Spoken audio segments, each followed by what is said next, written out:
Vaccine দিয়ে নিয়ে আসার পর সোনার না খুব পরিমাণে জ্বর এসছে। যতক্ষণ ওষুধ খাওয়াচ্ছি ততক্ষণ একটু ঠিক থাকছে, তারপরে পরে কিন্তু আবার জ্বর চলে এসছে। এই আজকে দুপুরবেলা ওকে একটু ওষুধ খাওয়াইনি, শরীরটা ভালো ছিল বলে।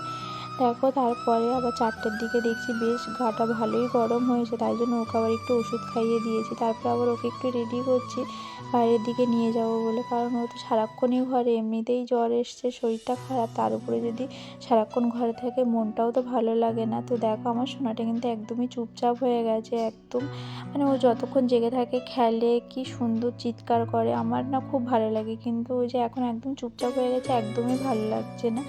তো ওকে আবার একটু রেডি করছি বাইরের দিকে নিয়ে যাবো বলে, দেখি যদি একটু বাইরে দিকে গেলে ওর মনটা ভালো লাগে। তো সেদিন যে ওকে নিয়ে গেছিলাম ভ্যাকসিন দিতে, জানো তো সেদিন সব কটা ভ্যাকসিন ছিল না, একটা ভ্যাকসিন ছিল না। ওকে আবার 26 তারিখে ওই ভ্যাকসিনটা দেবে।